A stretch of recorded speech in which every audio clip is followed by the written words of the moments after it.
한국어 교사를 준비하시는 예비 한국어 선생님이나 그리고 이제 막 한국어 교육일을 시작하신 초보 한국어 선생님들에게는 모의 수업과 면접을 준비하시는 게 참 부담이 되실 겁니다.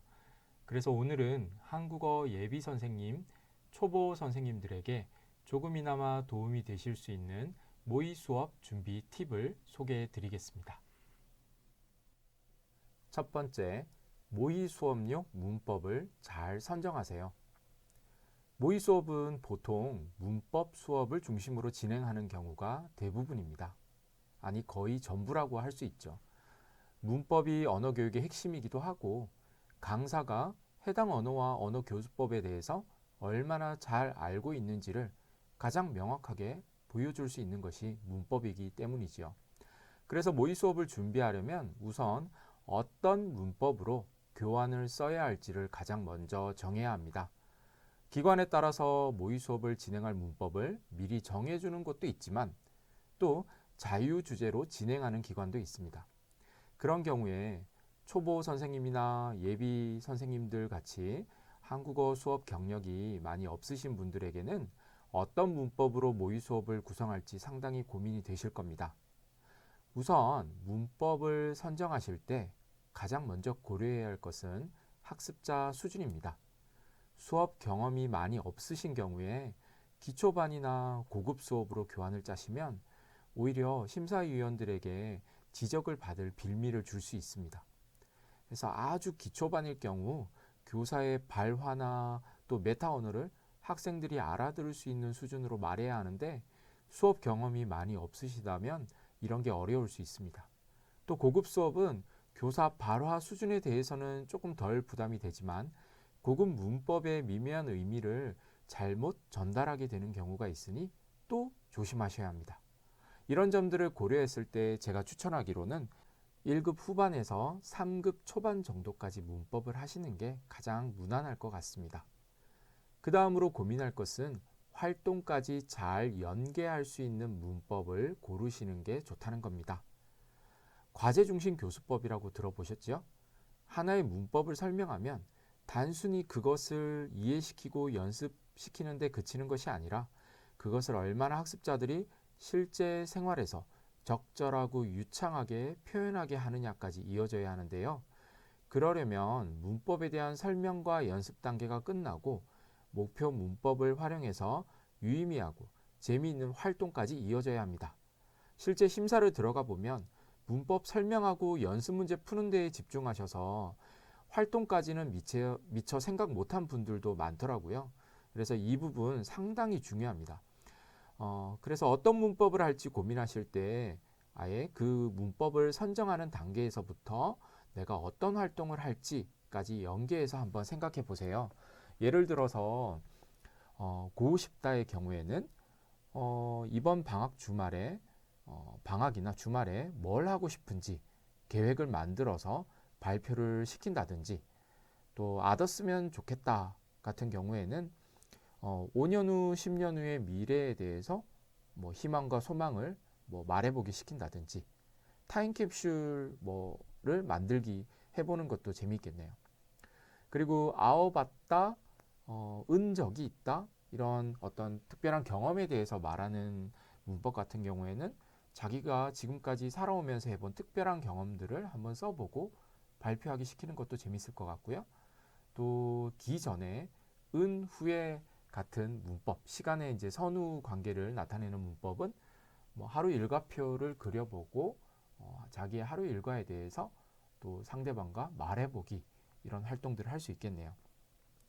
는 게 어때요? 뭐 이런 것은 다른 사람의 고민에 대해서 뭐 하는 게 어때요? 라고 조언해주는 그런 활동들. 또 아어지다 개되다 같은 경우에도 뭐 작년과 올해 또 5년 전과 지금의 변화에 대해서 이야기해보기 이런 활동들이 가능할 겁니다. 그래서 과제와 활동을 재미있게 할 수 있는 그런 문법들을 문법 선정 단계에서부터 잘 생각해 보시고 문법을 선정하시면 좋겠습니다. 모의 수업용 교환을 준비하실 때 참고할 것 두 번째, 50분 수업에 문법 한 개만 가르치세요. 간혹 제가 이렇게 말씀드리면 문법 한 개로 50분 수업을 구성할 수 있나요? 시간이 너무 남지 않나요? 라고 질문하시는 분들이 계십니다.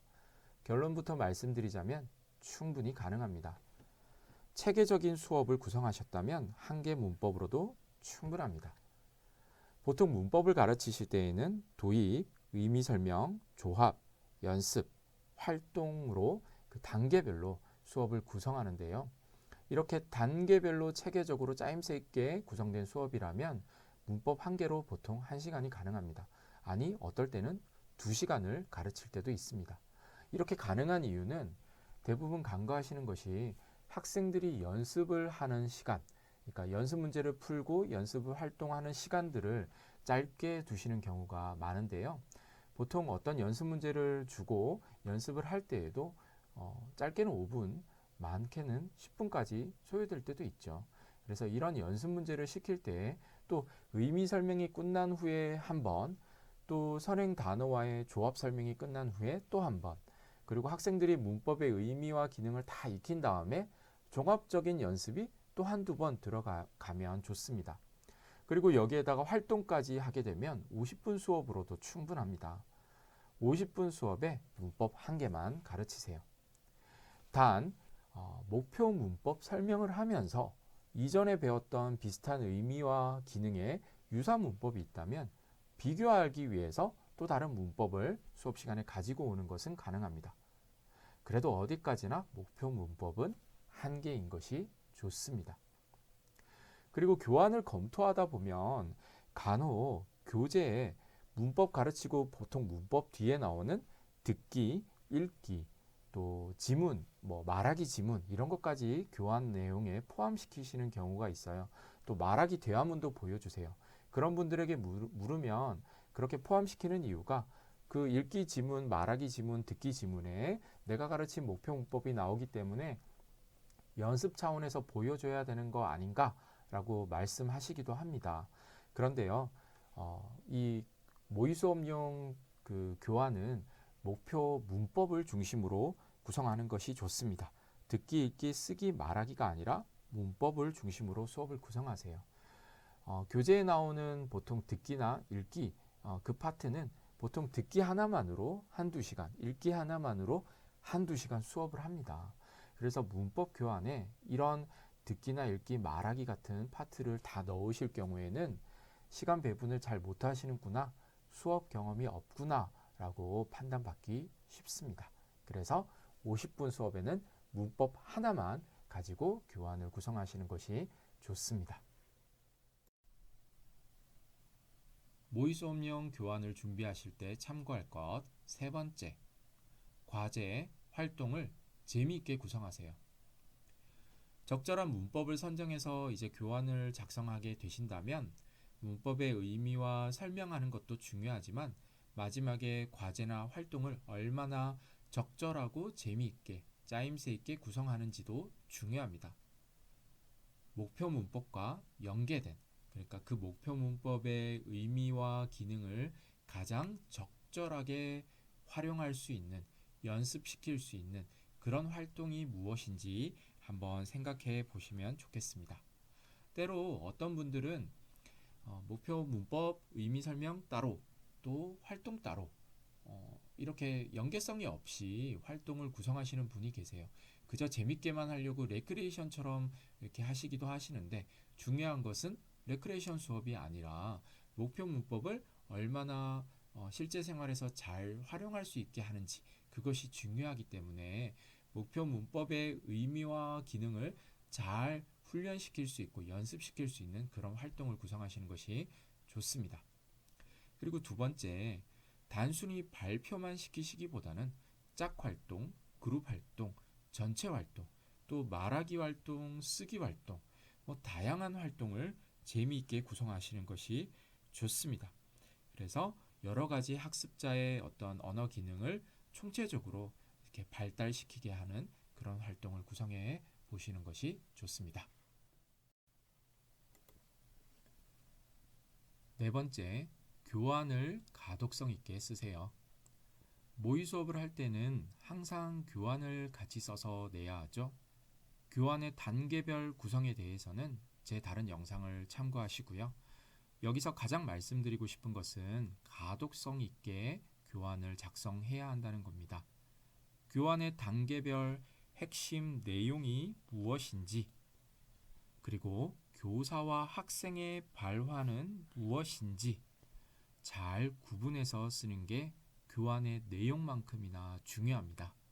깔끔하게 구성된 교환은 그저 훑어만 봐도 각각의 단계에서 무엇을 하려고 하는지 잘 파악이 되죠. 더욱이 우리는 언어를 가르치는 사람들이기 때문에 일목요연하게 정리하는 것이 중요할 겁니다. 교환을 가독성 있게 쓰려면 제 여기 샘플을 보여드린 것처럼 교환의 핵심 내용과 교사, 학생의 발화를 글씨체, 글씨 색깔, 또 음영 이런 것들의 변화를 주어서 구분해서 쓰는 게 좋고, 때로는 이렇게 수업 중에 사용할 PPT나 또 그림 카드 등을 교환에 넣어주는 것도 한 방법입니다.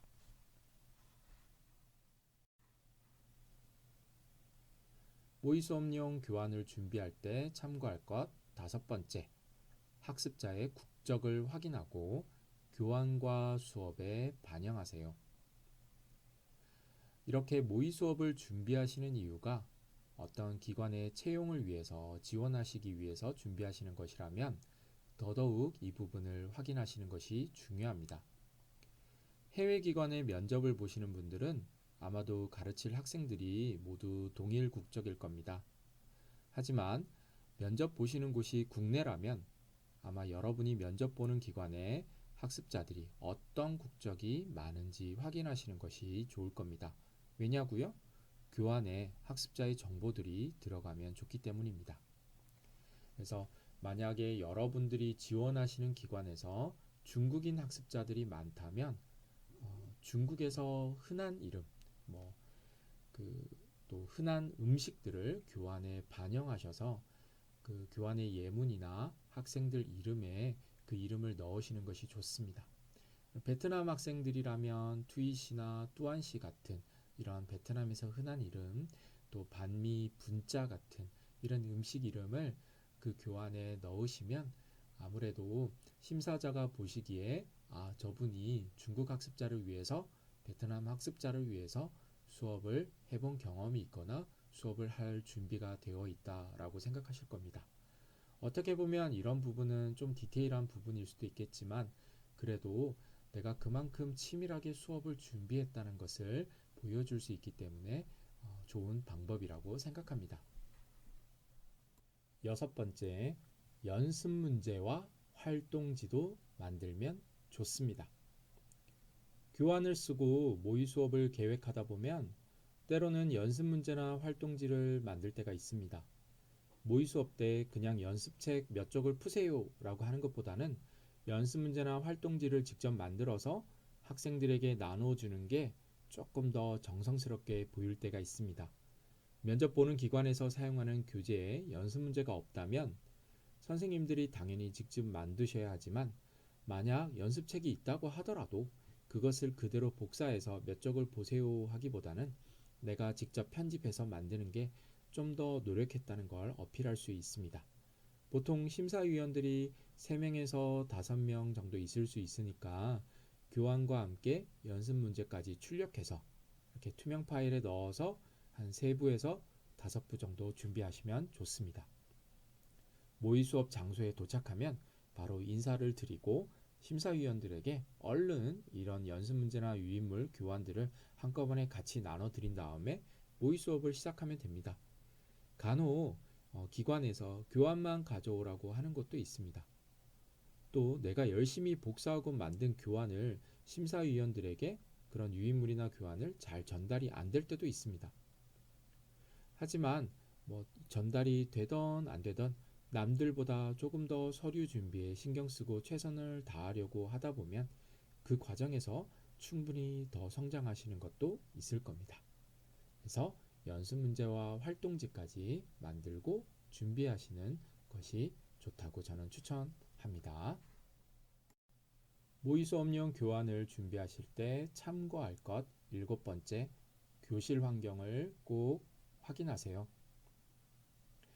요즘은 국내뿐만이 아니라 국외에서도 교실에 기자재나 설비들이 아주 잘 갖춰진 곳이 있습니다. 하지만 간혹 내가 면접 볼 그곳에 빔 프로젝터가 없는 곳이 있을 수 있습니다.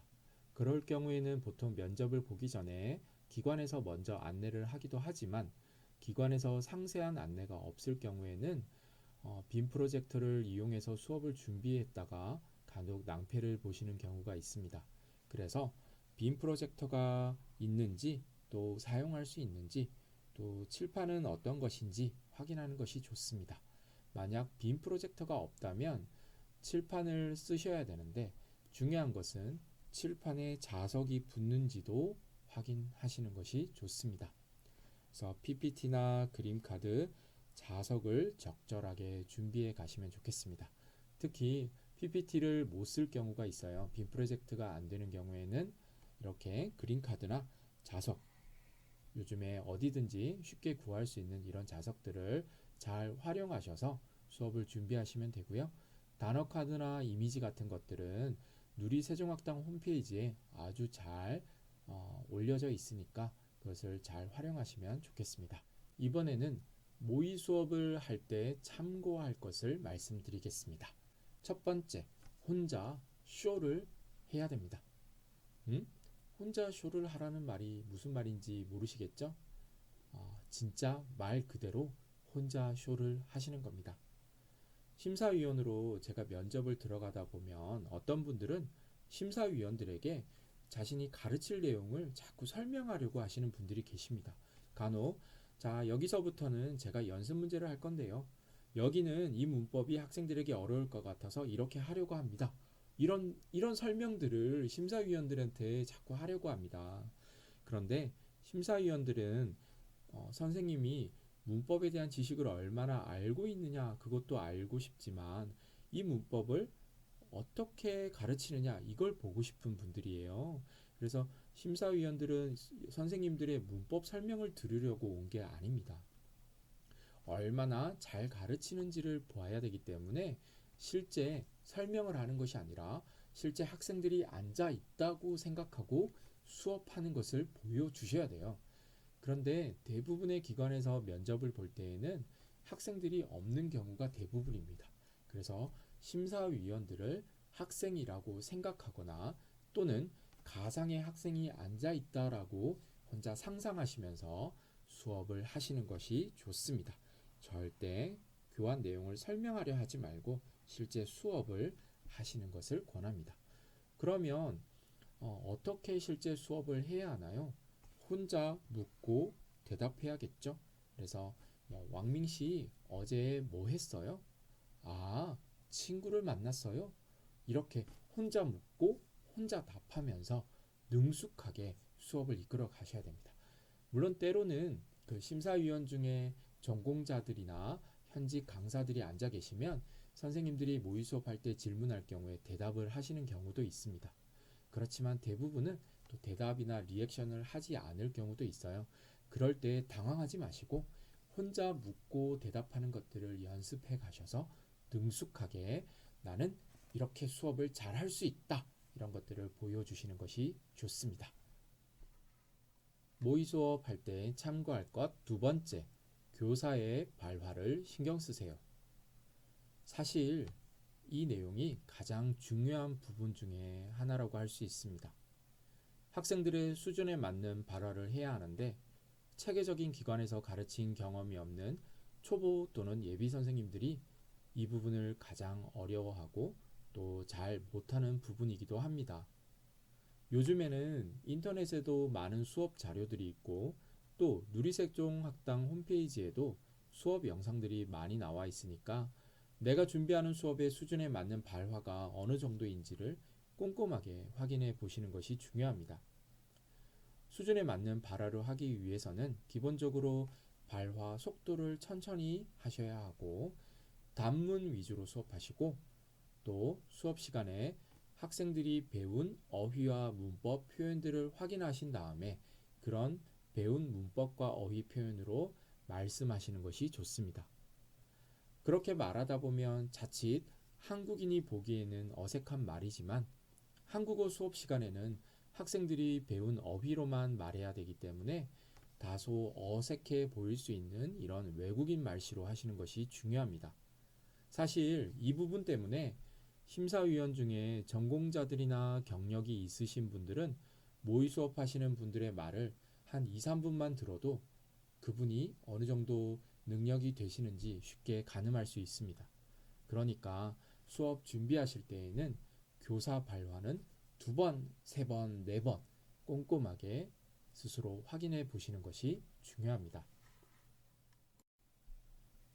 네 번째, 모의 수업할 때는 선생님들께서 열심히 준비하시고 아주 좋은 아이디어로 구성하신 자신 있는 내용을 다 보여주시는 것이 좋습니다. 단, 수업은 50분 1차 시로 준비하시되 모의 수업은 보통 10분에서 20분 정도로 짧게 구성이 되기 때문에 짧은 10분에서 20분 시간 안에 선생님들께서 준비한 전체를 다 보여줄 수는 없으니까 계획이 필요합니다. 절대 모의 수업 시간이 길지 않다는 것을 꼭 기억하시고 처음부터 그냥 준비한 것을 모두 보여주려고 하시다 보면 아마 심사위원이 끊으실 수도 있습니다. 그러면 뒷부분에 내가 자신있게 준비한 것들을 다 보여주지 못해서 속상하실 때도 있어요. 그래서 이럴 때에는 똑똑하게 수업을 운영하시는 것이 좋습니다. 어떻게 운영을 해야 합니까? 예를 들면 어떤 학생들에게 연습 문제를 풀게 한 다음에 대충 연습 문제의 어떤 샘플 정도의 어떤 활동을 보여주고 이후 부분은 시간 관계상 생략하고 넘어가겠습니다 라고 말하고 빨리빨리 넘어가서 이제 후반부에 또 선생님께서 준비하신 자신 있는 내용을 보여주시는 것이 좋아요. 그런데 이렇게 넘어가겠습니다 라고 말하지 않고 처음부터 그냥 마냥 쭉 이야기하다가 심사위원이 자르면 뒷부분에 내가 정말 보여주고 싶은 것들을 못 보여드릴 때가 있어요. 그렇기 때문에 이렇게 계획해서 사전에 준비하실 때 내가 10분, 15분 또는 20분 동안 어떻게 준비할까 몇 번 연습하시면서 이런 부분을 다듬어 가시는 것이 좋습니다. 그렇다고 해서 물론 너무 많이 넘어가면 안 되겠죠. 그래서 어느 정도 단계를 보여주셔야 되는데 보통은 도입부에서 시작하면서 문법의 의미 설명, 연습하는 것까지 보통 수업이 진행되고요. 마지막에 활동까지는 또 보여줄 시간이 없을 때도 있습니다. 그래서 이런 것들을 참고하셔서 결코 모의 수업 시간이 길지 않다는 것을 참고해서 정해진 시간 안에 자신 있는 내용을 잘 보여줄 수 있도록 한번 계획해 보시면 좋겠습니다. 모의 수업할 때 참고할 것 5번째, 심사위원의 표정에 위축되지 마세요. 아마 선생님들께서 어떤 기관의 면접을 위해서 모의 수업을 하신다면 심사위원 서너 명이 있다고 했을 때 그 중에 절반은 한국어 교육을 전공하신 전공자들, 그러니까 현직 강사들이나 수석 강사들이 앉아 계실 가능성이 있고요. 그 나머지 절반은 비전공자, 그러니까 행정 직원이나 기관의 최종 담당자들이 앉아 계실 경우가 있어요. 그렇기 때문에 이렇게 비전공자들이 앉아 있을 때에는 여러분들이 수업하시는 곳에 그렇게 반응을 이렇게 잘해주거나 리액션이 없을 수도 있습니다. 그래서 그런 분들이 앉아 있을 때에 이렇게 반응을 하지 않는다고 해서 너무 위축되는 경우가 있어요. 그러면 위축되다 보면 본인이 준비하신 수업 내용을 잘 못 전달할 수도 있습니다. 절대 위축되지 말고 준비한 것을 잘 보여주시기 바랍니다. 그분들이 선생님의 수업과 수고와 노력을 잘 이해하지 못할 수도 있지만 심사위원의 반응에 일희일비하지 말고 후회 없이 준비한 것을 다 보여주는 것만 신경 쓰시기 바랍니다. 또 오히려 이런 것들을 활용해서 선생님이 수업 시간에 비전공자들을 위한 어떤 장치들을 마련해 두는 것도 한 방법인데요. 제가 실제로 경험한 사례인데 어떤 기관에서는 그 비전공자인 직원이 이런 질문을 하시는 경우가 있어요. 선생님, 그 수업 시간에 한국어로 그 문법 의미를 설명하셨는데 그럴 경우에 중국어로 설명하면 학생들이 더 잘 이해하지 않을까요? 라고 오히려 이렇게 질문하시는 경우가 있었어요. 저도 참 당황했습니다. 왜냐하면 우리는 한국어로 한국어를 가르쳐야 되는데 수업 시간에 모국어를 사용하는 것은 적절하지 않은 거죠. 근데 비전공자들은 이런 걸 잘 모릅니다. 그리고 때로는 선생님들이 수업 시간에 학생 수준에 맞게 말하는 것들을 이해하지 못하실 수도 있어요. 그럴 경우에 하나의 팁을 드리자면 모의 수업을 시작하기 전에 잠깐 이렇게 한번 말씀을 시작하시고 하시는 것이 좋아요. 여러분, 저는 지금부터 1급 수준의 문법인 고2따를 활용해서 수업을 준비했습니다. 그리고 이 수업의 대상자들의 중국 학생들이라고 생각하고 이 수업을 준비했습니다. 그래서 이번 제 수업 시간에는 초급 수준, 1급 수준에 맞게 제가 발화를 할 것이고 수업을 구성했다는 것 한번 참고하시고 제 모의 수업을 들어주시면 좋겠습니다. 이렇게 모의 수업 시작 전에 사전에 한번 말씀드리고 시작하면 저분이 저렇게 꼼꼼하게 저런 것까지 고민하시면서 수업을 준비하셨다는 것을 여러분들이 전달하실 수 있고 그런 부분들을 어필하실 수가 있을 겁니다. 자, 모의 수업 준비할 때 참고할 것 6번째, 서류 준비도 정성스럽게 하시는 것이 좋습니다. 간혹 기관의 면접을 보러 저도 심사위원으로 참석하다 보면 어떤 분들은 경력이 꽤 되시는 분들도 이런 서류 준비를 꼼꼼하게 하시지 않아서 또 어떤 인상 점수가 깎이는 경우가 있습니다. 이력서의 사소한 내용도 꼼꼼하게 확인하시는 것이 정말 중요합니다. 경력이나 학력에 일자를 쓰실 때에도 년, 월, 일을 꼼꼼하게 작성하시고요. 때로는 어떤 분들은 시작 날짜는 연, 월, 일까지 쓰시는데 종료 날짜는 년만 쓰시는 경우도 있어요. 그래서 너무 제각각인 경우도 있고 또 정렬도 가운데 정렬을 하셨다가 또 어떤 내용은 또 앞 정렬, 오른쪽 정렬, 왼쪽 정렬 이렇게 제각각인 경우도 있습니다. 그러면 이분들이 이렇게 성의 없이 서류를 작성하시게 되면 좀 인상 점수가 깎일 수도 있습니다. 그래서 이런 부분들 참고하시고요. 자소서는 굳이 제가 말씀드리지 않아도 이 수업을 들으시는 분들은 워낙에 잘하실 분들이라고 생각하지만 간혹 면접을 보다 보면 자소서도 좀 제각각인 경우가 너무나 많이 있습니다. 선생님들께서 그 면접을 보시는 기관에 어필할 수 있는 그런 핵심 내용을 가독성 있게 작성하시는 것이 중요합니다. 수필도 아니고 자서전도 아닙니다. 기관에서 관심 있게 볼 만한 선생님의 어떤 배경이라든지 경력, 성과들을 먼저 단어 차원에서 한번 정리해 보시고 그것을 문단으로 확장시켜 보시면 좋겠습니다. 그리고 이렇게 가독성 있게 작성하기 위한 팁으로는 때로는 그 문단에 소제목을 다시는 방법도 있고요. 또 기관에서 이것만큼은 꼭 봐줬으면 하는 부분에 밑줄을 치시는 것도 방법이겠죠. 심사위원들은 선생님들이 쓰시는 그 자소서를 처음부터 끝까지 정독하시지는 않습니다. 대충 어떤 배경이 있는지, 어떤 경력과 성과를 올리셨는지 위주로 많이 보시기 때문에 선생님들이 드러내고 싶은 부분들을 강조해서 이렇게 가독성 있게 쓰시는 것이 중요합니다.